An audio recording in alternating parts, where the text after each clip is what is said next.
Então, conseguimos trazer a Beth até aqui. Bem fácil, bem fácil. Sou facinha. Então, essa sessão vai ser uma sessão de perguntas e respostas. Minha e do Ricardo com a Beth. Talvez seja preciso contar, embora a coisa seja conhecida, que quando... Porque a coisa começou assim, no que concerne a peça. Começou com o Ricardo me lançando a ideia de escrever um monólogo para ele. Quando finalmente o monólogo foi escrito, a primeira pergunta é quem que vai dirigir isso? E o primeiro nome foi Beth Coelho, se ela quiser. Então fomos ver a Beth com o texto e a Beth topou. Razão pela qual estamos aqui. Então, por que foi Beth Coelho? Bom, por uma série de razões. Primeiro, porque Beth é uma grandíssima atriz, além de ser uma diretora extraordinária, mas é uma atriz também que, como vocês sabem, personou uma série de personagens masculinos no teatro, o que supõe que, de alguma forma, eles continuem fazendo parte dela. Como acontece com todas. Ricardo vai ser o homem da tarja preta para o resto da vida, mas...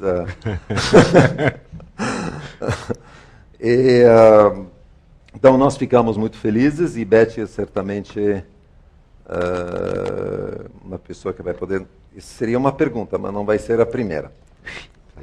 Sobre, de alguma forma, porque o que foi que fez que você topou? Fora que, claro, dois rapazes simpáticos e sorridentes, mas no texto, o que fez que você topou? O que você pensou do texto e das questões que ele trazia, muito mais que do texto em si, em geral. Mas então eu vou colocar uma primeira pergunta. Mas não era. Não, essa vem depois. Eu quero começar falando. Eu quero começar falando do nosso tema, que é os homens, ou o homem inquieto, vamos chamar assim, o homem da tarja preta, visto pelas mulheres e nas mãos das mulheres, ou de uma mulher, Beth. É melhor assim, senão é muita responsabilidade. Aqui, com tantas mulheres maravilhosas que estou vendo aqui, Ana Verônica, que está aí, Flavinha. Tudo bem, mas no momento é você. Tá. Então, primeira pergunta é a seguinte, e é uma pergunta muito importante, porque isso remete a uma coisa que acontece com uma certa frequência na vida dos casais, aliás, com grande frequência na vida dos casais, talvez não exatamente nos termos nos quais vou formular a pergunta, mas acontece. Se você, Beth, vivesse com um homem que você ama, claro, não, porque pode acontecer que a gente viva com... E com quem você tem uma vida sexual cor-de-rosa. Não necessariamente cor-de-rosa. Legal, mas normal, sem muita fantasia. Sim.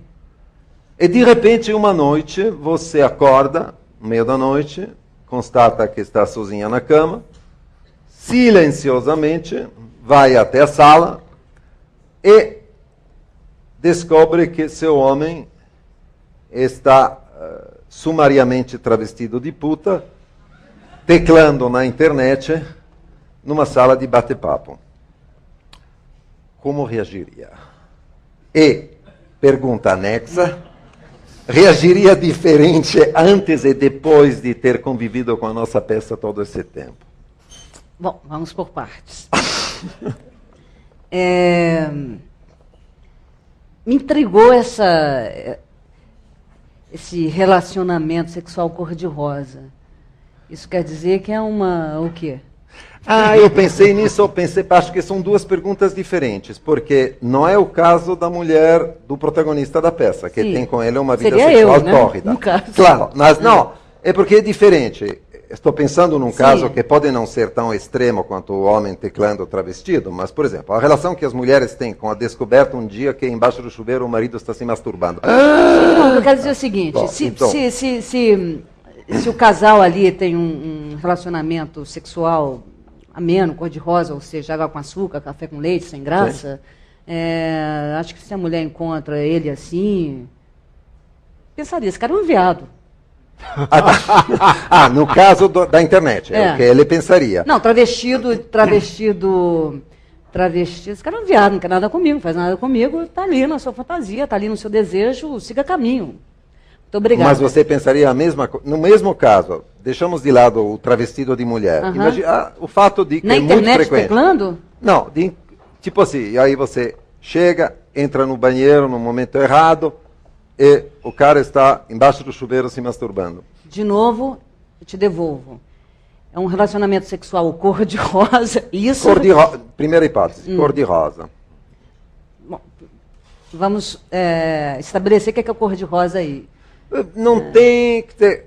Eu só quero dizer o seguinte, no fundo, é que você vai ter, pelo menos, a impressão de que ele está vivendo fantasias que não compartilha com você, né? Sim. Nesse caso. Portanto, esse cara tem uma vida independente, separada, qual eu não participo, talvez não me interesse, sendo ele viado ou não, ou etc. Enfim. A sua sensação seria a rejeição.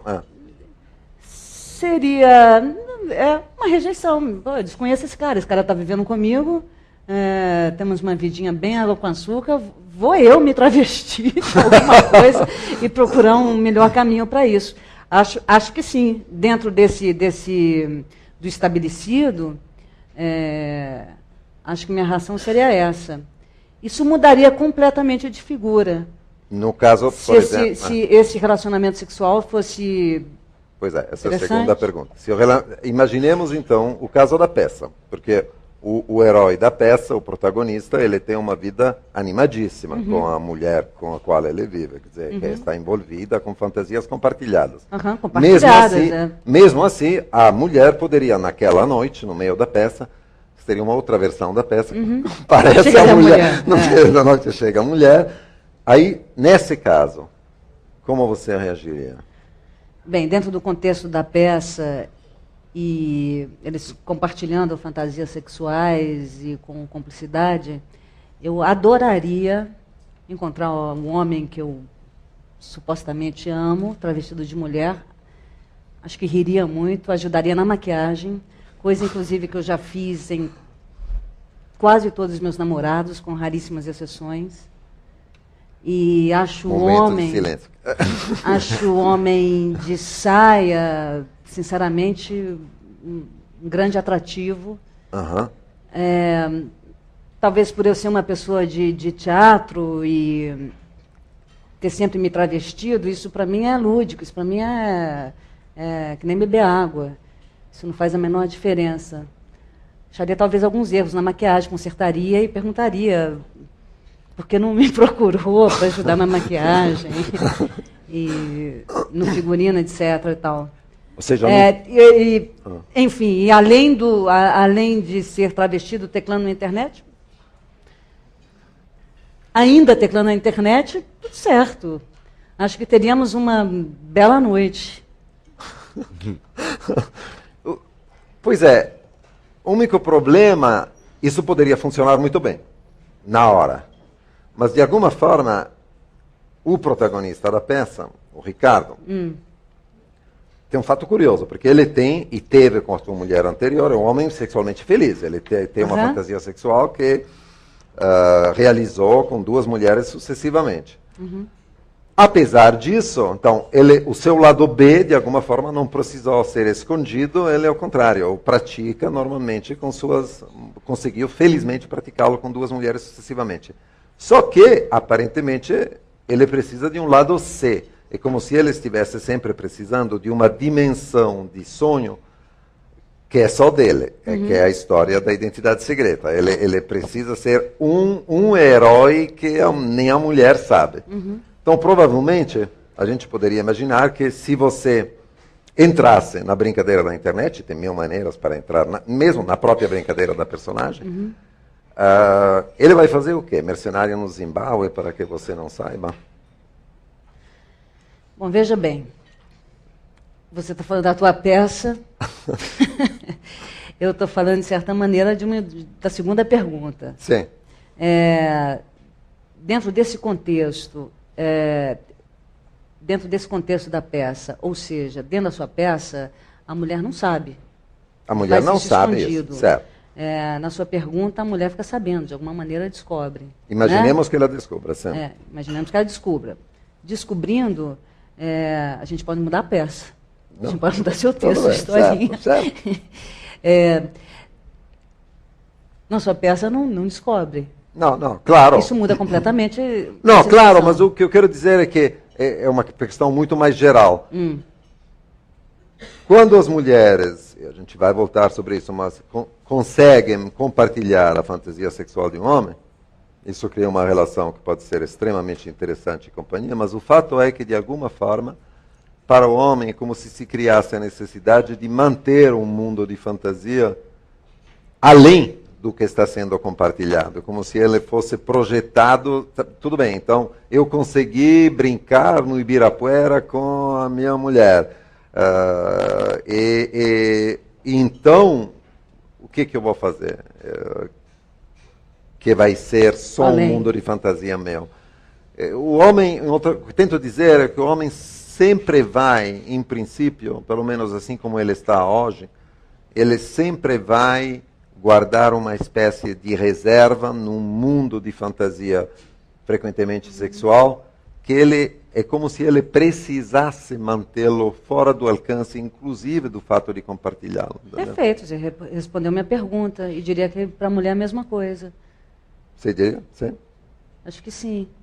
Como Acho assim? que resguardaria também, né? Chega um momento que você tem fantasias que você não quer que o outro partilhe, que o homem partilhe. Tá, mas então é possível respeitar isso num casal? Você respeitaria isso no seu parceiro? Só é possível um casamento respeitando isso.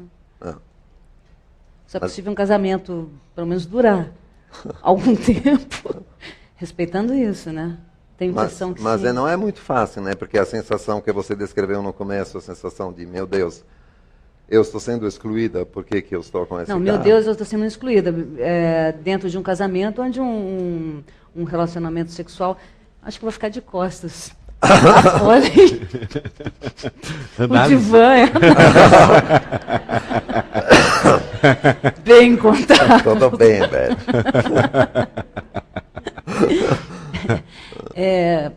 A primeira pergunta, por isso eu frisei, você sugere um casamento onde o casal tem um relacionamento sexual cor-de-rosa, água com açúcar, que não é nada, sem sal, sem tempero, sem molho, sem graça. Obviamente, quando você descobre uma fantasia do outro maior do que está contido com outra pessoa, dividindo, partilhando com outra pessoa alguma coisa, realmente é assustador. Você desconhece aquela pessoa. Sim. No mínimo você diz, desconheço, não conheço. Puxa, eu estou errada aqui, alguém está errado nessa história, a história está errada. Né? No caso onde se divide, existe uma cumplicidade. Na fantasia, que é o caso da nossa peça, poderia ser que a Sandra, é a Renata ou a Sandra? A primeira, Qual? É a primeira Renata. é a Sandra. A Sandra. Então, a Renata, no caso. Eu acho que se a Sandra entrasse ali, talvez não se assustasse tanto. Eu também tanto que o personagem da peça... Ele está vestido de mulher, teclando na internet. O que isso quer dizer? Nada. Acho engraçado, acho bom, acho interessante. Acho um homem interessante, está vestido de mulher. Puxa, mesmo, acho lúdico, acho... pode se tornar lúdico, pode se tornar prazeroso, ou não, como Sim, você mesmo sugere. Tem um momento que não é possível, ou alguém não quer dividir certas coisas, e é possível respeitar. Está em casa. Acho que diferente essa mesma situação num lugar público, por exemplo, você chegar e... Por exemplo? Um hotel, num restaurante, no meio da rua, você vê o teu marido que você conhece que nunca soube atravessar a rua vestido de mulher, você fala, puxa... Isso é mais forte. Sem dúvida alguma. Porque eu acho que... Né, tem uma coisa... Bom, eu sou muito básica como mulher, né? Vocês já devem ter percebido, eu sou bem café com leite. Não esse café com leite que você sugeriu no início, mas há que se ter alguma cumplicidade, algum conhecimento, para deixar de partilhar as fantasias ou partilhar as fantasias. É necessário querer, é necessário desejo, é necessário tesão. Eu acho que sem isso fica complicado. É necessário, vamos seguir essa estrada aqui, estamos juntos, estamos... não sei se o homem é assim, mas acho que as mulheres, acho eu, precisam um pouco dessa segurança, saber que, opa, tem isso, existe uma cumplicidade, existe um afeto, né, nessa história toda. Sim, o pressuposto, de qualquer jeito, dessa situação é que tem amor. Porque tem amor, sem exato. Isso não tem como funcionar. Ricardo. Bom, essa parte que vocês estão falando me lembrou daquela parte da peça em que, com a própria Sandra, que se permitia tudo, quando começa a se permitir tudo, o cara começa a pirar, né? Que ele disse que a relação com a Sandra acabou exatamente quando ela topava tudo. Ela topava tudo, o cara pirava. E aí? Estaca zero, identidade secreta desmascarada, né? Essa parte da conversa de vocês me remontou a isso. Mas a minha primeira pergunta para a Beth tem a ver também com a primeira cena da peça. A primeira cena da peça, a esposa cobra do marido, no caso a segunda esposa, a Renata, cobra do Ricardo, os deveres conjugais. Eu queria saber, Beth, quais são os deveres conjugais na vida de Beth Coelho? E o que é um dever conjugal?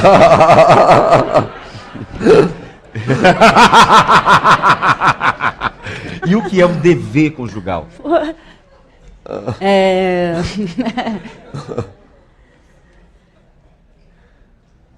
Conjugal, dever. Dever já é uma palavra horrorosa, né?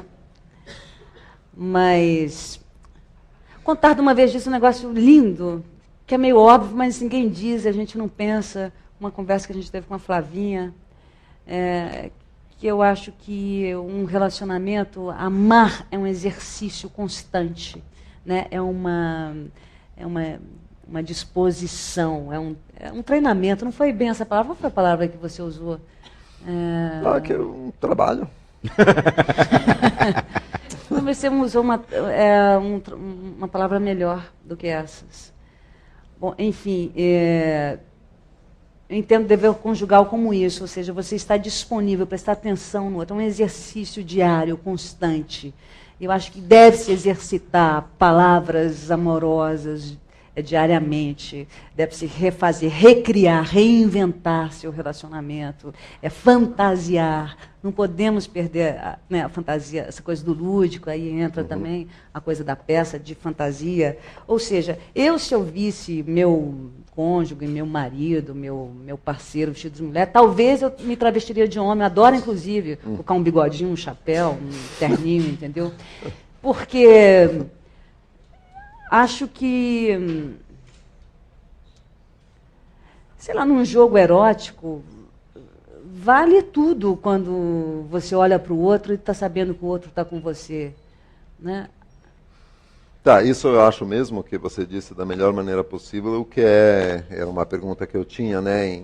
A que condições uma mulher pode acompanhar o lado B de um homem? Acho que a condição, é o que você acaba de dizer, né? Acho que a condição crucial para uma mulher é de se sentir amada, né? Claro, de se sentir amada. Senão não dá. Senão não tem e como. Tem uma coisa interessante que eu acho, que muitas vezes em jogos eróticos, ou fantasias, ou quando se diz coisas, ou etc., ou mesmo que se realize parcialmente, ou integralmente, é o momento do gozo. Eu acho o gozo sensacional, porque o gozo é um paradoxo, né? Um momento do maior ápice fantasioso, mas muita gente volta para a realidade. E aí é onde você percebe se aquilo está tendo... se você realmente está dentro daquilo ou não. E se é possível repetir, né, com a pessoa. Porque o resto não dá para saber, né? Eu já tentei de tudo. Como assim o resto não dá para saber? Essa. Segunda pergunta, como assim? Já tentei de tudo. A nossa tendência, eu acho que a tendência da maioria, quando você está apaixonado, quando você ama alguém, ou você se casa, é ter um domínio da situação, no mínimo uma certa segurança, um certo conforto, um certo saber que está ali. E o negócio é impossível, né? Eu desisti, eu era muito ciumenta, desisti de ter ciúmes, quando eu percebi que não dava em absolutamente nada, que aquilo não resolvia nenhuma questão. E quando eu deixei de ser ciumenta, eu também percebi que aquilo não resolvia nada. E que não resolvia porra nenhuma, ou seja, que é iminente a perda sempre. Né? Já nascemos perdidos. As mulheres, se os homens nascem corneados, as mulheres já nascem perdidas. Faz sentido. Lacan dizia que uma verdadeira mulher sempre tem um ar um pouco perdido. É isso que a gente reconhece. Puta, um alto grau teórico. Beth, você prefere o macho alfa ou o macho beta? É bom explicar, não sei se todo mundo aqui explica sabe, na peça, dentro da peça, o que é o macho alfa e o beta. Acho que sim, porque passou mais... Pode explicar, não tem problema nenhum. Você é autor? Não, tudo bem, a gente sabe de onde vem. A teoria é sua. Não, a teoria é muito mais antiga do que a peça. A ideia do macho alfa, o Otávio também falou disso semana passada, não foi? Uhum. É a ideia, digamos assim, de uma espécie de horda primitiva, ou no grupo de macacos que são nossos antepassados. Tem um macho alfa, que é, na verdade, o dono de todas as mulheres. E os machos betas, que são outros machos, eventualmente os seus filhos, ou não, tanto faz, são os machos que lhe devem submissão. E, de qualquer jeito, ele tem prioridade absoluta e domínio exclusivo das fêmeas. Aliás, tem um detalhe muito interessante, que a gente, quando lê esse mito, né, que é que... tudo bem, isso não tem nenhuma importância. A gente... Não, porque eu vou andando, vou navegando. Eu não entendi a diferença do macho alfa e beta agora. Então, o macho alfa é o dono da pequena horda, é o único verdadeiro macho. Os outros lhe são submissos. Então, ser um macho beta é, por exemplo, entregar as mulheres para o macho alfa, né? Então... E eu acho o macho beta mais evoluído nesse sentido. Sem dúvida, ele é... Mas e aí eu respondo a você que mais... preferiria, neste caso, se eu só tivesse essas duas opções... Uma ilha quase deserta. Preferiria, obviamente, o macho beta, que eu acho mais evoluído. Ele, pelo menos, está interessado no prazer da mulher. Interessante isso. É bom esse tipo de fantasia masculina, onde... o homem tem prazer em ver sua mulher tendo relações sexuais com outros homens, ou outro homem. Né? E mais interessante ainda, este homem que evoluiu mais, esse macho beta aí, esse betão, esse betão que é incrível, que sua peça, né, vai se aprofundando aí nessa questão. Eu quero saber, quando eu vejo um homem comendo, eu fico morrendo de medo de falar esse vocabulário, assim, seria bem melhor falar isso por causa da televisão, né? Comendo. Comendo. Transando com uma mulher. Fudendo. Tarja preta.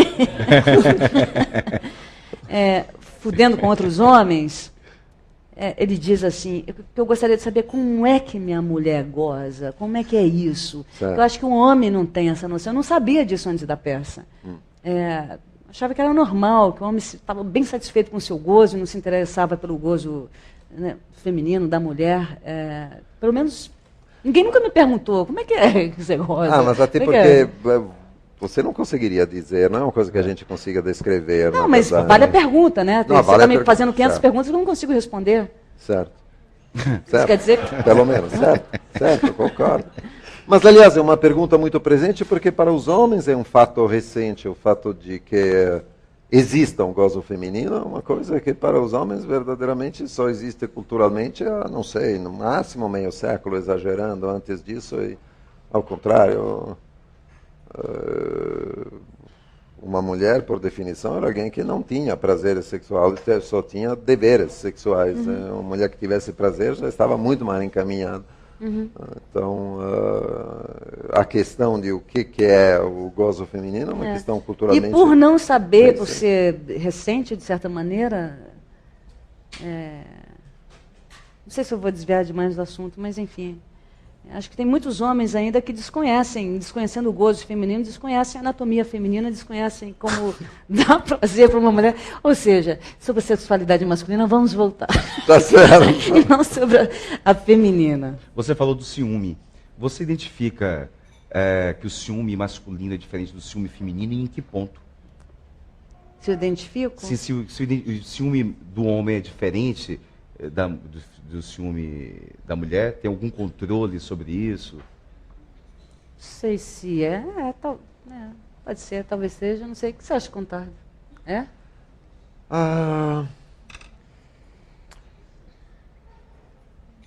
Eu acho que...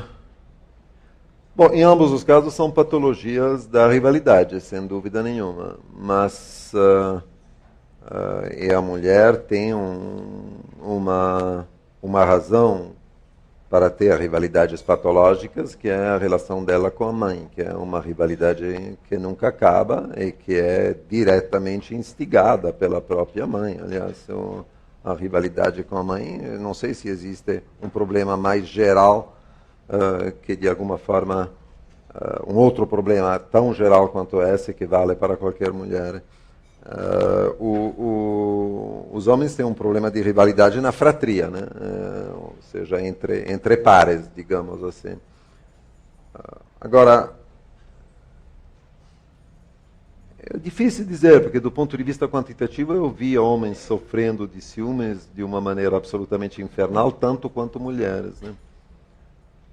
Mas se manifesta, que se manifesta de uma forma diferente, ou é tudo igual? As manifestações básicas são parecidas. O que faz a grande diferença é que o homem tradicionalmente tinha muito mais poder. Eu tive uma tia, por exemplo, que casou e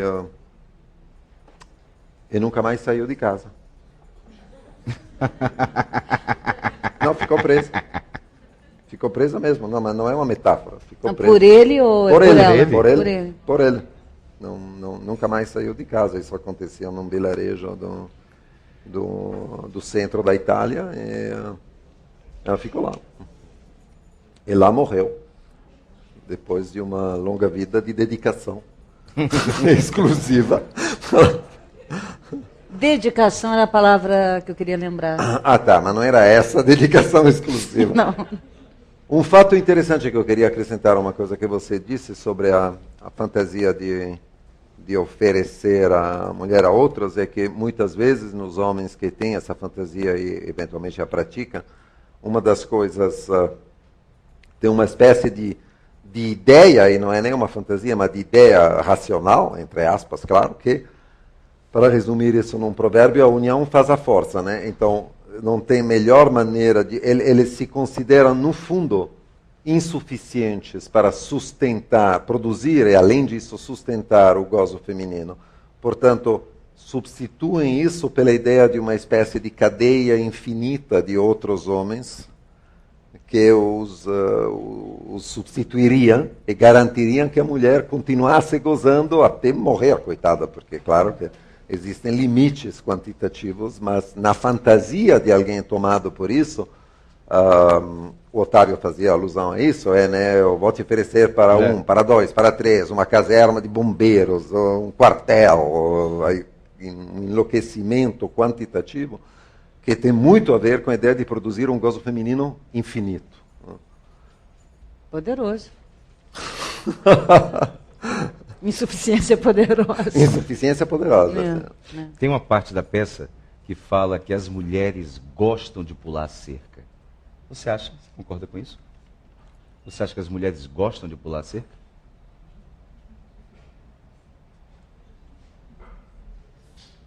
Mulheres. Votação. Não, né? Não, né? São os homens, né? Não é uma questão de gostar. A mulher, quando pula a cerca, ou é necessário, é porque é necessário. Legal!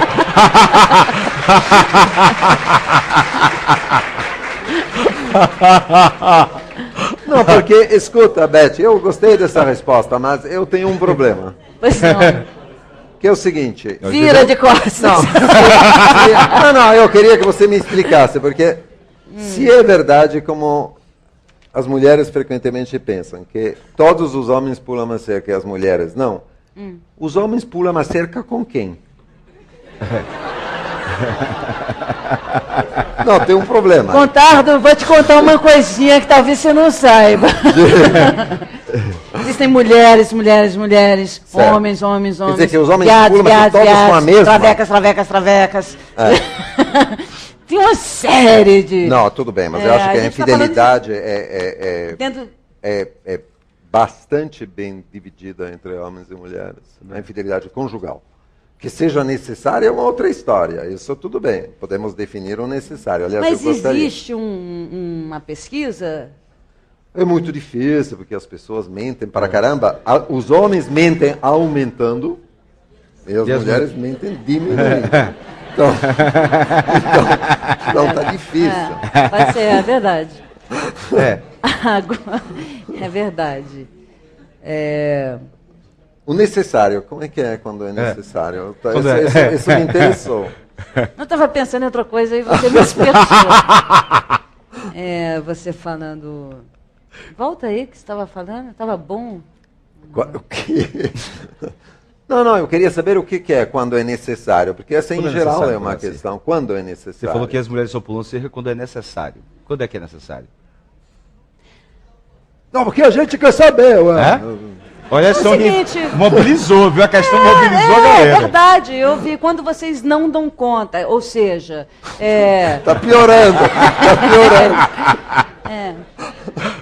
O negócio é de ser amada, de ser desejada, né? Isso é importantíssimo dentro do relacionamento, desejada. Ou seja, eu acho... Eu sou de uma teoria, sou das antigas, que eu acho que a mulher, ela, enquanto é desejada, vamos dizer, bem comida, bem amada, o homem tem que ser um belo de um mentiroso, é maravilhoso. É maravilhoso, não precisa saber, não precisa dar sinais. Os homens, muitos homens fazem questão de dar sinais, né? Como que? Para mentira, para ter a certo. provocação, para ter essa coisa toda. E muitas vezes a necessidade até surge disso. Tem um negócio interessante que Otávio Frias fez uma reportagem, está publicada, inclusive, sobre casas de swing. E não sei se está publicado isso exatamente, mas está no livro? Sim, mas uma conversa com ele me disse, não sei se isso está no texto, a mulher alimenta, geralmente, as mulheres alimentam as fantasias masculinas. Elas alimentam, ou seja, o homem é que toma iniciativa, que puxa, e enfim, quer agir, e a mulher acaba cedendo. A princípio, ela acaba cedendo aos... A mulher é sempre zelosa, né? Sempre mais zelosa do que o homem. E ao entrar nisso, geralmente a mulher é quem tem prazer, que gosta. Que gosta, e o homem é que sai de alguma maneira com alguma falha ou perda ou etc. Mágoa. Ou mágoa, sei lá o quê. Claro, isso é interessante, que eu acho que tem ligação com a pergunta anterior, essa coisa de pular cerca, que você estava dizendo. Tô ligado. E acho que tem ligação com essa necessidade. De se sentir Acho que a mulher desejada. muitas vezes parte de uma necessidade e isso vira uma bela de uma aventura. E o homem parte para uma aventura e vira desnecessário. É verdade, sim. Ricardo? Eu tenho algumas questões aqui, né? Tomara que tenha tempo. Essa coisa da mãe a gente já falou, depois se der tempo eu puxo. Bom, um ponto da peça que a mim me surpreendeu, que eu não tinha, não tinha ideia de que o universo das fantasias sexuais no homem se dava de uma forma e nas mulheres, em princípio, a peça chega a falar disso, né? Se dá de outra forma. Então eu vou pegar um trecho aqui da peça que fala, eu queria que você falasse o que é que você pensa desse trecho da peça, que fala que as mulheres que dizem que não têm que elas não têm fantasias sexuais e tal, que só gostam de transar com os caras sem tanta história, etc. Eu queria que você falasse qual a relação entre mulheres e as fantasias sexuais, se as mulheres, e se você especificamente tem alguma fantasia sexual ainda não vivida. Não precisa contar. Qual? Talvez sim. E se você investe nas fantasias sexuais, ou se você só gosta de transar sem tanta história como as mulheres na peça? Essas mulheres da peça, eu não sei não, viu, contar. Você mesmo, no seu texto, você diz, você não sabe se é verdade, né? Sim, claro. Voltando àquela primeira pergunta, né? Nem sempre a gente quer partilhar fantasias, tanto o homem quanto a mulher. Ninguém Certo. gosta de trocar fantasia, saber da fantasia do outro. Melhor assim, cada um fica na sua e tal, vamos caminhando, vamos vivendo com isso. Mas eu acho absolutamente necessário você partilhar fantasias, até que ponto, eu não sei, até talvez o ponto que acabe um casamento, que você não seja dilacerado dentro de uma realização fantasiosa, enfim. Acho que as mulheres têm fantasia, sim, e gostam disso. Sexo deveria ser, play, é game, é uma brincadeira, é lúdico, é gostoso, é delicioso. Demorei para... Eu achava que gemido era sinônimo de dor. Demorei para entender que era bom, que era gostoso, que era prazeroso. E a fantasia é necessária na vida, é necessária, sobretudo, no sexo. É necessária em qualquer lugar, no trabalho. E é uma delícia fantasiar, é uma delícia até levar a alguns extremos, não sei até que extremos. Isso é estabelecido em cada relacionamento, em cada casal. Mas é absolutamente necessário. A mulher tem fantasias, muita fantasia. E o homem sabe que a mulher tem fantasia, assim como a mulher sabe. Basta olhar um para o outro e ver onde está a cabeça, onde está o olho. Quando é uma fantasia, Claro. Não verbalizada, ou incluindo cenário, figuração. Você falou da inclusão, já vou até, enfim, incluir um outro assunto aí na história. O que é que você acha da inclusão de outro ou outras na cama? Você acha que é um jogo possível? E se você achar que sim, o que você preferiria incluir? Homens, mulheres ou os dois? Você quer que eu exponha? Quem responda essa pergunta? Não, o que é que você acha da inclusão? Você acha que é um jogo possível? Assim, em outras palavras, Eu acho, sem hipocrisia, eu acho absolutamente possível.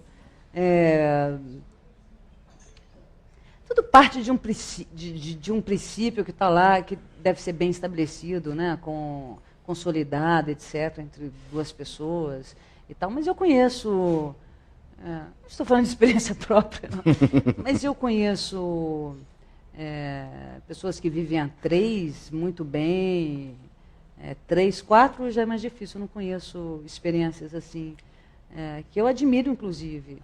Essa inclusão fantasiosa como um jogo erótico, isso existe muito, né? É impressionante como isso exige, sobretudo, e quanto mais interior que eu digo geograficamente, quanto mais isso é mais contundente, isso é incrível. É impressionante como quem tem a maior relação com a natureza, com animais, isso se torna uma coisa quase que natural entre famílias rurais. Isso eu acho incrível. Acho absolutamente possível. Se aí, passando aí para o pessoal, se eu fosse incluir, se me pergunta se existe diferença entre homem e mulher. Se existe a diferença de gênero, se isso importaria.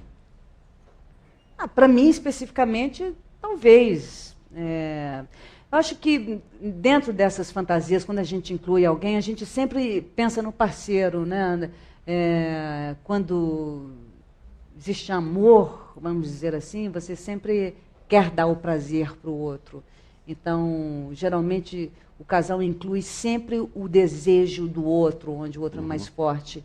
E acaba sendo que eu acho que as mulheres cedem mais para o homem nesse sentido. Ou seja, os homens adoram ter uma mulher, gostam de ver a mulher contra a mulher e tal, não sei o que. Acho que isso é uma prática maior do que o contrário, ou seja, incluir um homem num relacionamento de um casal. Acho, tenho a impressão, não sei se você sabe disso. Sim, é mais comum, mas ao mesmo tempo do ponto de vista fantasmático muito mais trivial, no sentido em que é muito mais pobre.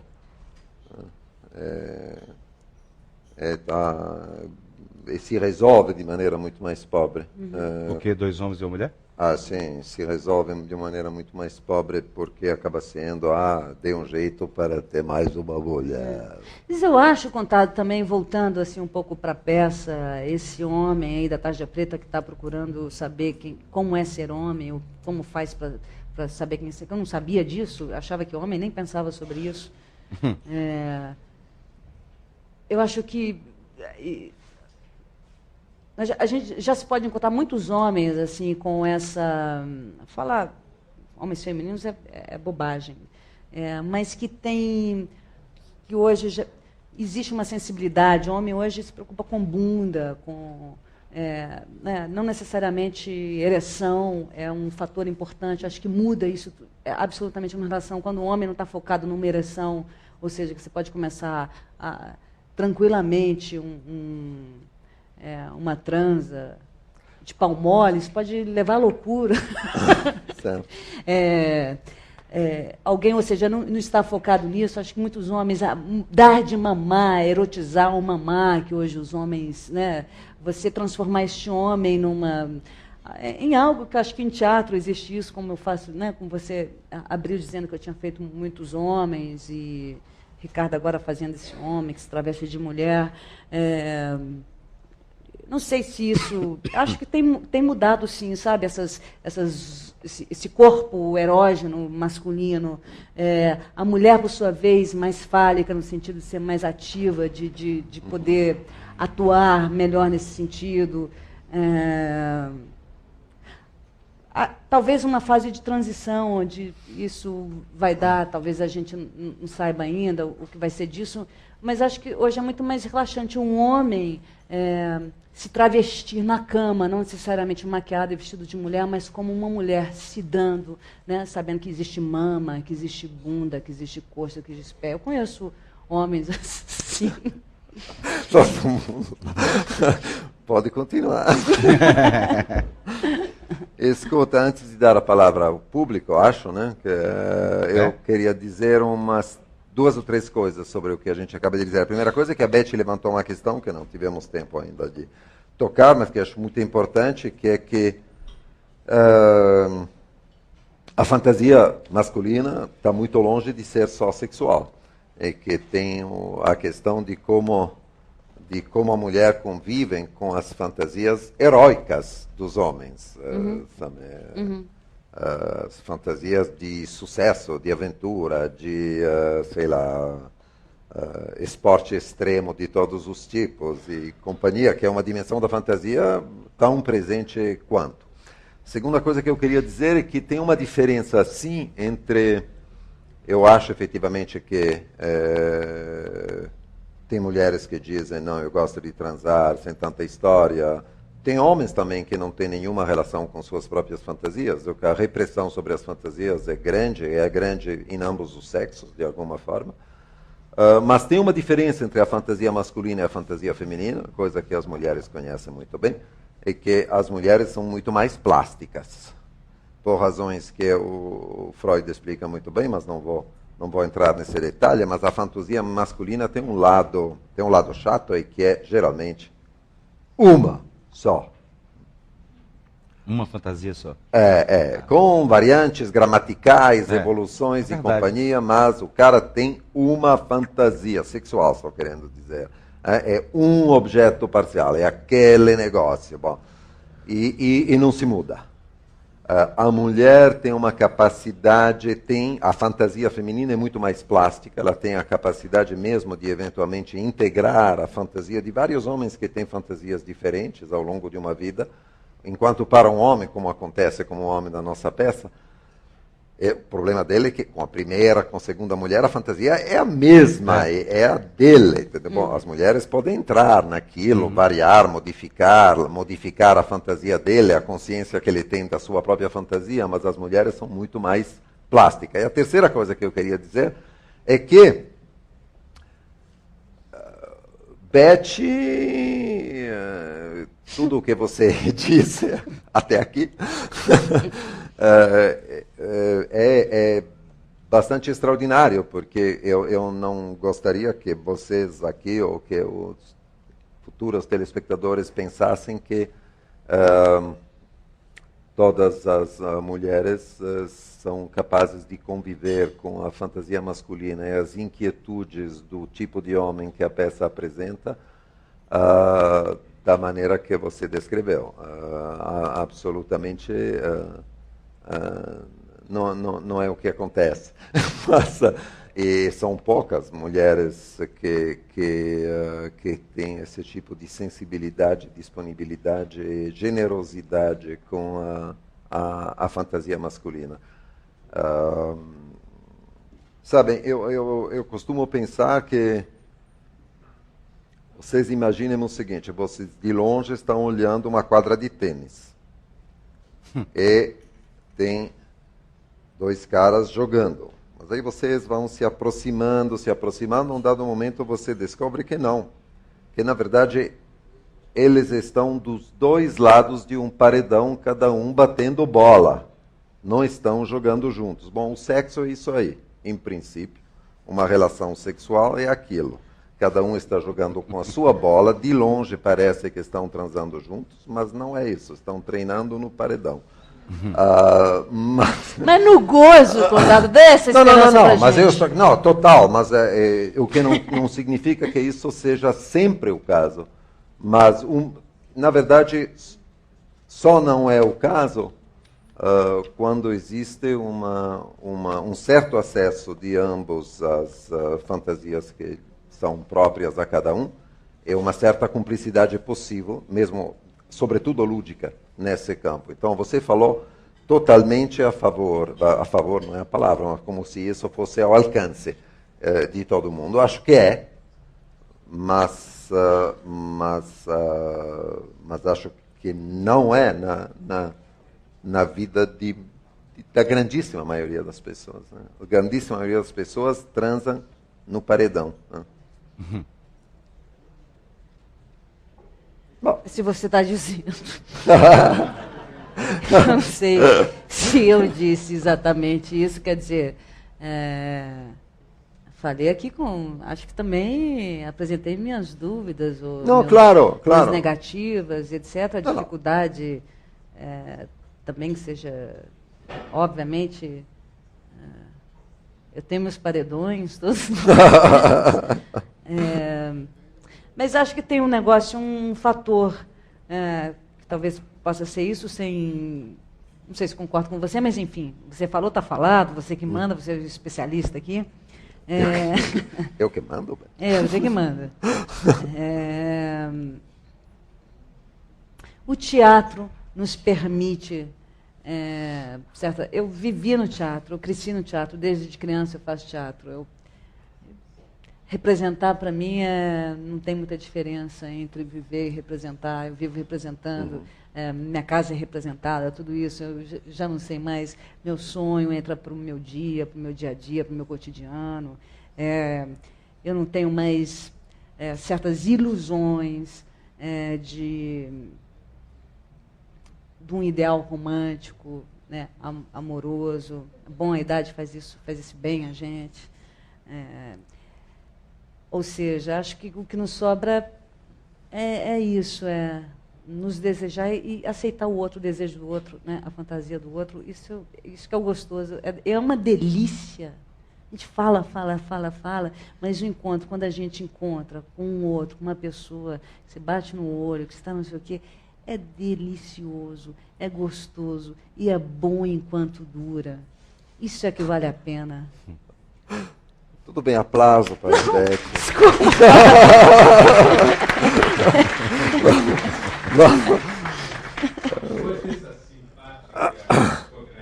Essa 3, passamos para... abrimos as perguntas para o público. Algumas perguntas para você. Iniciamos com uma das questões levantadas por um de nossos internautas. Felipe.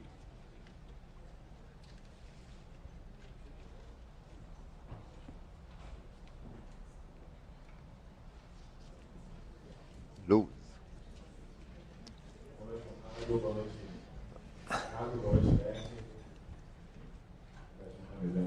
Ali, aqui, Cadê? junto da câmera ali. Né? Tô. Chegou uma pergunta essa semana pela internet, no nosso site, o www.cpflcultura.com.br. É uma pergunta específica para a Beth. É a pergunta do Carlos Lopes, de São Lourenço, Minas Gerais. Ainda é comum hoje em dia, principalmente das mulheres, a ideia de que o homem tem um papel secundário quando se fala da paternidade. Aquela ideia falsa de que o homem não entende de criança, não leva jeito, e que mãe é mãe, deixando o homem de lado como um mero doador de esperma e reprodutor. É sabido por todos os estudos psicológicos a importância do masculino na formação da persona da criança, e, a meu ver, é um machismo às avessas de algumas mulheres.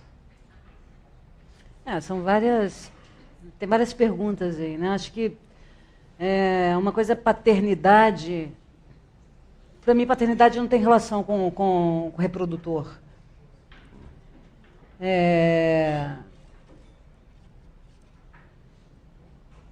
Ou seja, a ciência evoluiu de uma tal maneira, e hoje acho que mulheres têm oportunidades em engravidar. Chega uma hora, as mulheres sentem muito mais necessidade de reproduzir e engravidar do que homens. E chega uma hora que a ciência evoluiu, está favorável nesse sentido, nesse aspecto, e vamos aí tentar resolver essa questão que ainda está muito recente isso, né? Essas crianças que vão nascer sem um pai presente, biologicamente, né? Mas acho que não é verdade. A paternidade hoje ela é muito mais presente, ela é muito necessária. Eu discordo. Acho que os pais hoje são maravilhosos, são verdadeiros namorados dos filhos. A maioria, grande parte, pelo menos. São presentes. Eu tive há pouco tempo um relacionamento onde tive um enteado. O meu ex-marido criou seu filho sozinho, praticamente sozinho, desde 1 ano de idade, com uma mãe viva, porém distante, longe. Uma coisa é essa, uma coisa é a paternidade, outra coisa é esse bom uso, né, que se tem feito da ciência nesse sentido. Quer dizer, hoje mulheres com mais de 40 anos podem ter filhos, escolher de uma maneira medicinal, biológica, estrutura do filho, né? Eu discordo, não acho machismo feminino, não acho mesmo. Acho o papel do pai importantíssimo, do homem, do masculino, e ele pode se dar de várias maneiras, assim como eu fui uma mãe sem ser biológica e uma mãe do caralho.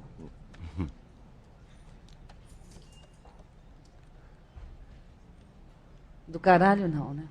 Não, é melhor que não. Olha lá, pergunta lá. Boa noite a todos. Eu gostaria de saber sobre...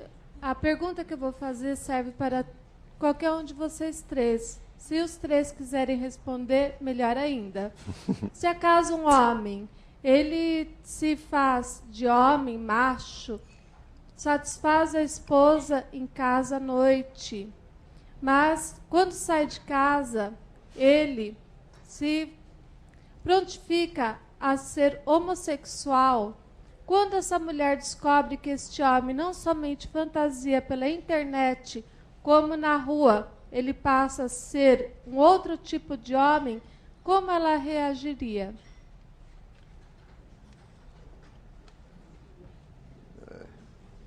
Eu posso lhe dizer que isso acontece, não é uma história hipotética, né? Acontece, e que a reação das mulheres ou da mulher é muito variável. Tem uma reação possível que é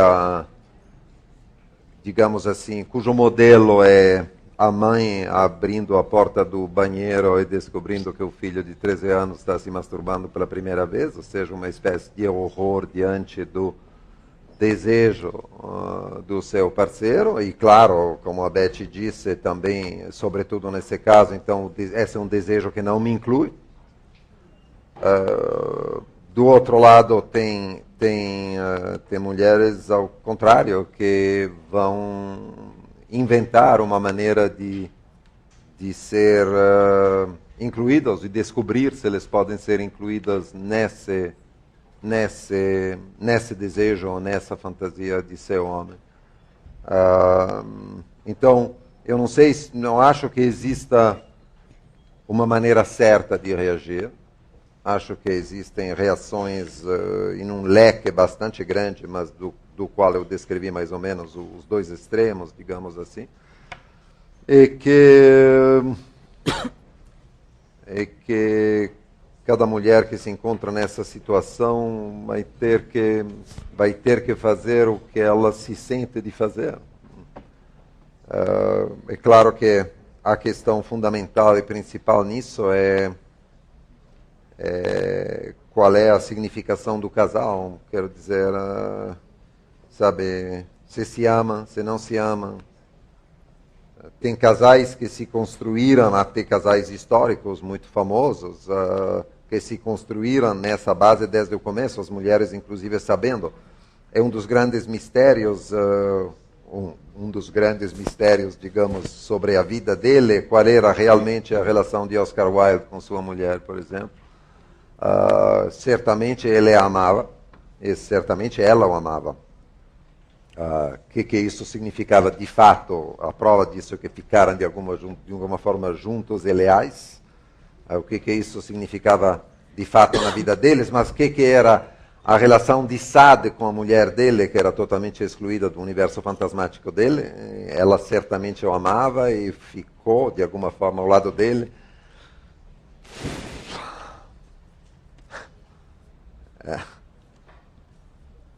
Mas eu entenderia muito bem também se ela, a mulher de Oscar Wilde, tivesse dito: não, vai atrás do teu poeta jovem de quem você está apaixonado e tchau. Mas não.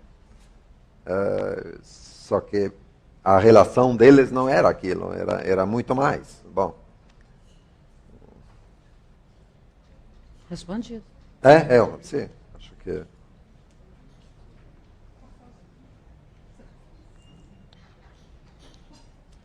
Boa noite.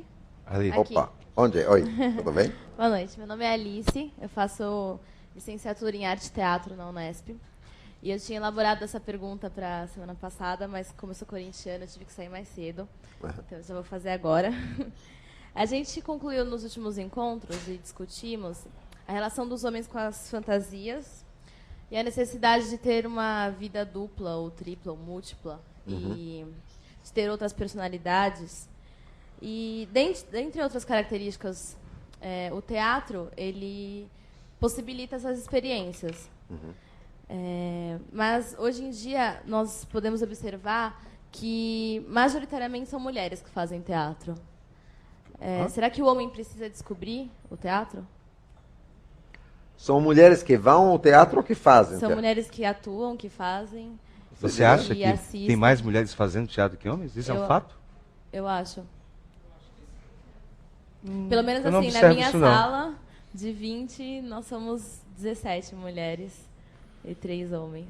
E nos elencos, a maioria são mulheres. Mas isso depende. Se você for na Bahia, é o inverso. Na Bahia tem uma quantidade de atores muito maior, por exemplo, do que do que o típico. Não sei. Você acha, Auri, isso? A Auri tem um ator ali que conhece bem o universo de teatro de São Paulo também, a Lidbeth. Você acha que são as escolas, né? Ah, tá. Porque no universo profissional eu acho que é tão equilibrado, né, Beth? Eu não sei, realmente eu não sei dizer se isso é um fato ou não. Não sei dizer. Mas não creio que seja. Eu acho que como a Mauri falou, talvez nas escolas, assim, que seja, pelo menos nos elencos, a gente trabalha, na TV. Vejo muito equilibrado isso. Mas não é a questão tua não é essa exatamente. É se o teatro permite o quê?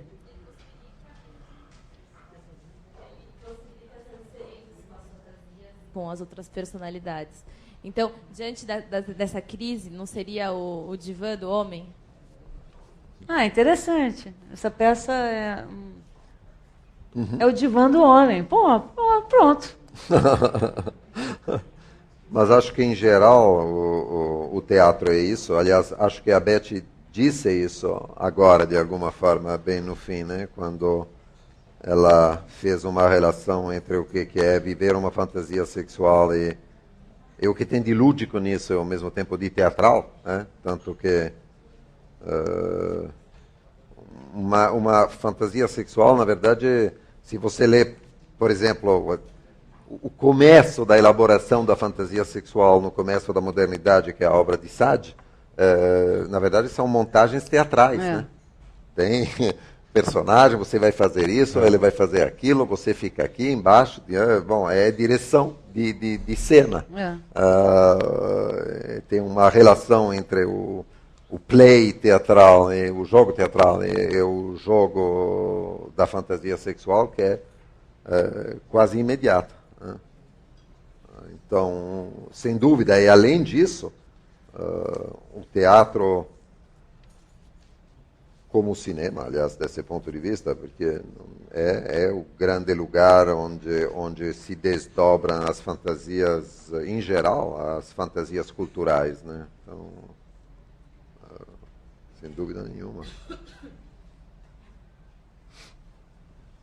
sei se a gente respondeu um pouco.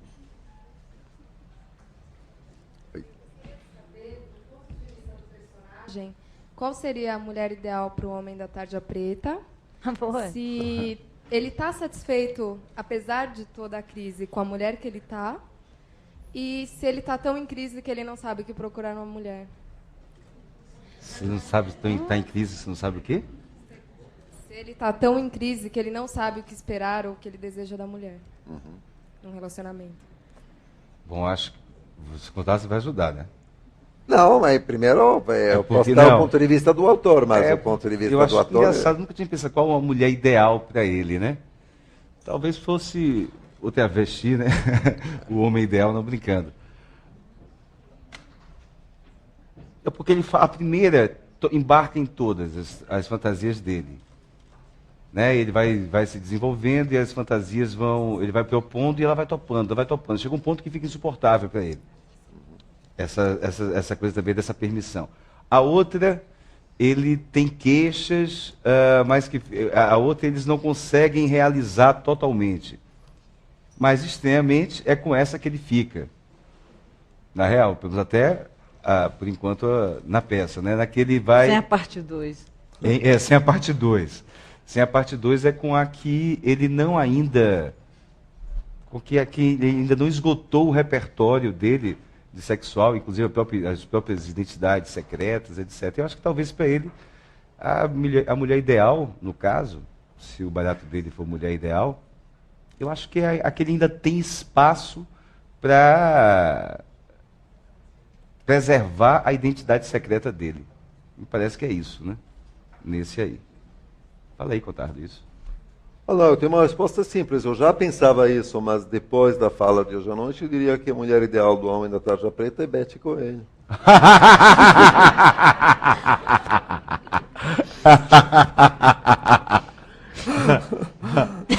Quais foram as outras? Eram 3 perguntas em uma, né?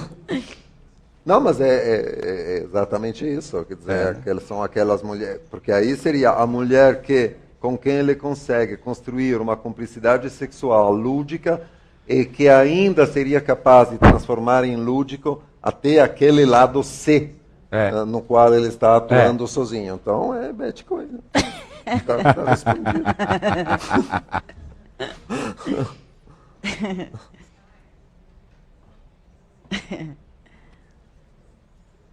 Ali. Oi, Beth, oi, Contardo. Aqui. Oi, não estou vendo. Opa. Oi, Mário Vitor. Mário. Olá. Eu tenho 2 provocações, uma para o Contardo, outra para a Beth. Para o Contardo, eu quero saber por que é um monólogo e se ele acredita no diálogo. A imagem, e a base disso é a imagem da parede do jogo de tênis. E para a Beth eu quero saber se ser atriz ajuda ou dificulta na performance sexual e no amor. Quer começar? A minha resposta é fácil, é que na verdade não é um monólogo. Não é um monólogo porque o que define a subjetividade é o conflito. Então, colocar uma pessoa sozinha em cena significa colocar no mínimo de 2 a 5 pessoas. E, em geral, quando a gente coloca 2 pessoas, está só colocando as projeções que cada um de nós faz de lados do seu conflito no outro. Quer dizer, um casal, por exemplo, um casal brigando, em número de personagens é menor do que o tipo de experiência que o Ricardo tem naquela noite do monólogo. Eu, aliás, adoraria que todos os meus pacientes, de vez em quando, passassem uma noite assim consigo mesmos, porque me economizaria um trabalho danado, porque o que ele consegue agitar dentro dele mesmo de conflitos, contradições e perguntas e questões, isso ele mobiliza, tem todo mundo, tem fora as figuras épicas e heróicas, Epaminondas e caramba, as figuras da infância, a mãe, as 2 mulheres, os filhos, na verdade não é um monólogo, tem todo mundo. Hein? Mas não vou escapar. Não vai escapar. Acho o seguinte, atuar, geralmente são 2 ou 3, né? Tem um lado onde a gente usa a intuição, um outro lado que é um lado técnico, onde geralmente você é uma outra pessoa se vendo. Na performance sexual, de preferência, esse lado técnico fica de fora, e o que vale é a intuição. Então, quando eu não consigo reproduzir a minha própria trepada, é porque ela foi boa. E geralmente eu não consigo. Ou seja, não ajuda em nada, porque essa consciência, ela é de alguma maneira censora, né? Ela é estética, apesar de ter uma certa valia, né, entre 2 corpos, ou mais, dependendo do caso. Mas, nesse sentido, não ajuda, porque quando se atua, e aí eu estou falando de palco, obviamente, sua consciência fica de fora, você se observa. Eu acho que num relacionamento... Um relacionamento assim é ruim se observar. É esquizofrênico demais, sabe? Perde um pouco o sentido. E o ideal é perder todos os sentidos.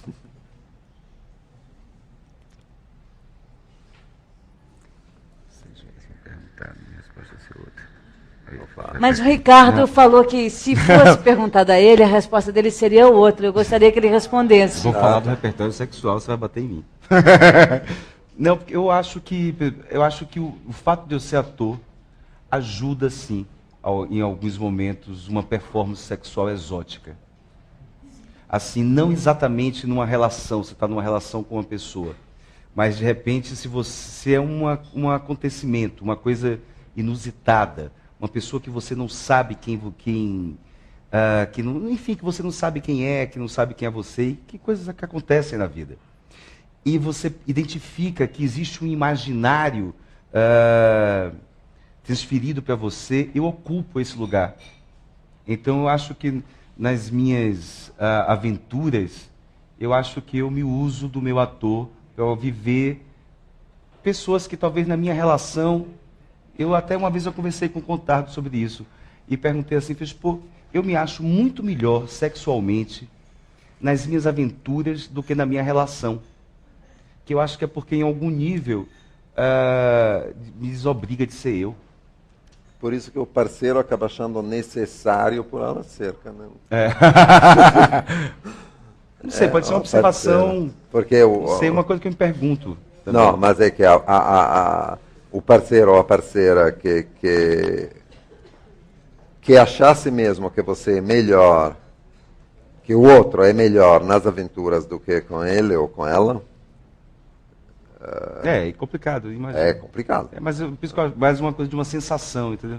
Mas eu entendo essa ideia que vai um pouco na direção do que a Beth disse também, ou seja, que tem uma relação entre o jogo teatral e o jogo sexual. Isso sim. Sim. Então é um pouco o que o Ricardo disse. De alguma maneira a gente se encontra. Sendo que, no caso, a atuação aí sexual seria desatuar. No meu caso, ele usa da atuação. Tudo bem. Tinha Pergunta algum lá. movimento por ali assim. Ali.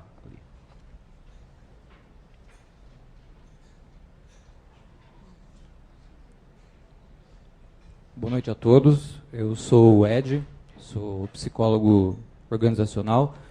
E a minha pergunta é para a Beth, que de certa forma está sendo sabatinada essa noite, mas os demais podem ficar à vontade para responder. Eu volto ao início da entrevista, quando a Beth comentou que a mulher, quando vê esse homem travestido na sala, altas horas, ela pode achar divertido.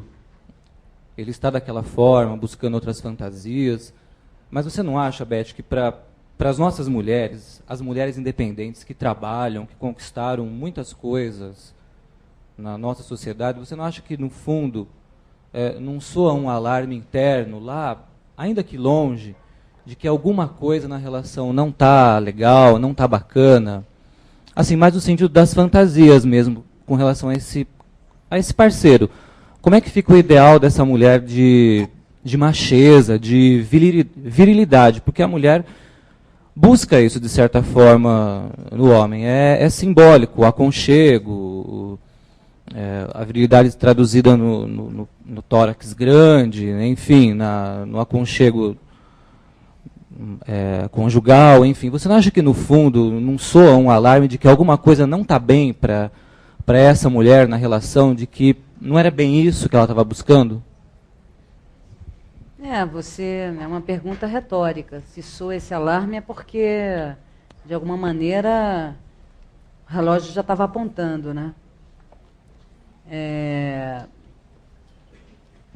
Circunstancial. O Contardo me fez 3 perguntas sobre esse tema.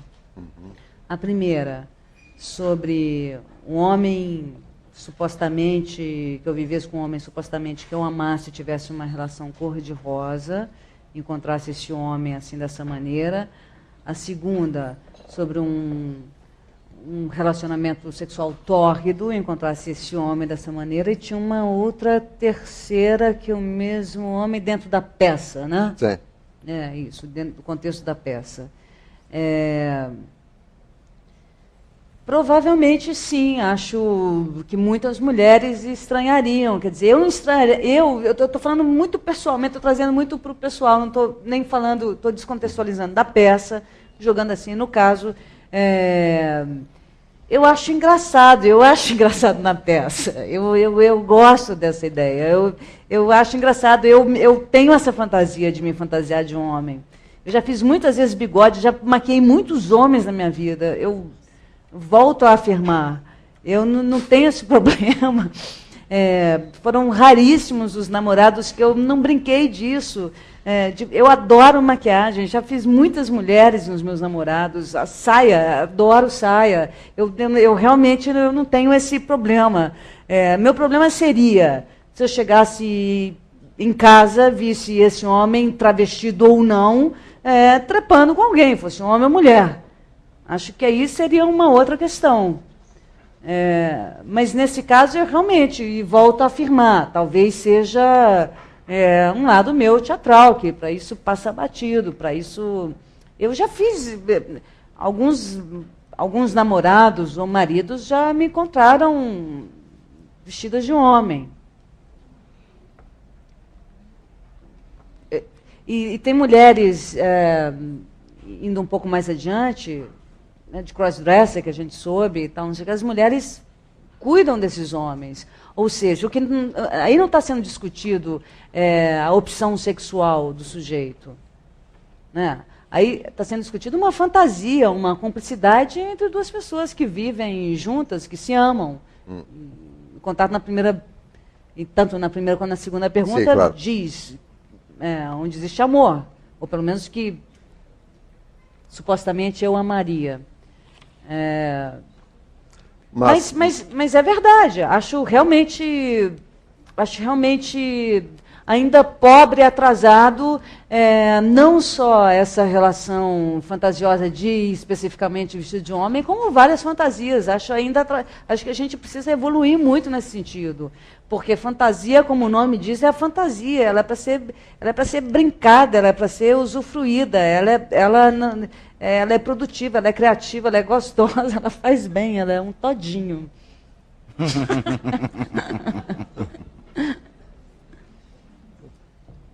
Agora, segundo Contardo, é um negócio, é uma temática. Segundo Contardo, e aí a gente volta para a peça um pouco, que essas fantasias virtuais, fantasiosas ou realizadas não têm a menor diferença. Sim. Aí entra uma questão que eu, sinceramente, discutiria isso sobre minha reação. Se fossem reais. Se fossem reais. Porque eu acho que só tem relações virtuais, então não consigo fazer uma diferença muito clara entre relações reais e relações virtuais. Eu sei disso. Mas para a gente, os pobres mortais aqui, fica mais fácil.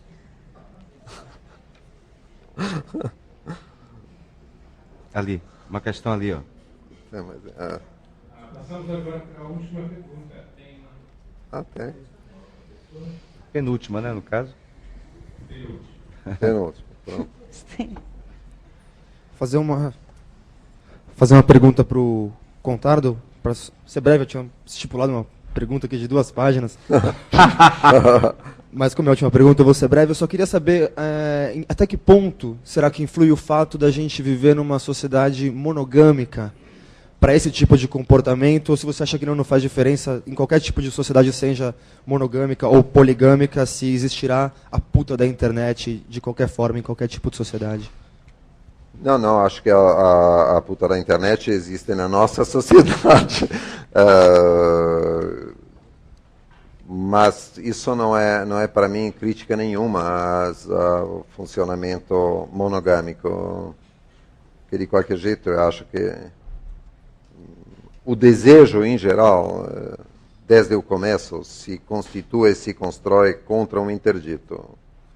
Então, um dos grandes mitos da minha geração era que a gente teria um acesso extraordinário ao desejo da gente se pudéssemos viver sem interdito. E me lembro de algumas comunidades pós-reikianas na Califórnia em 67, 68, que tentavam viver isso. Eram os lugares mais aborrecidos do mundo. Era uma coisa sem nome de tão chata. Quero dizer com chato que simplesmente o desejo se perdia. Uhum. Então, é isso.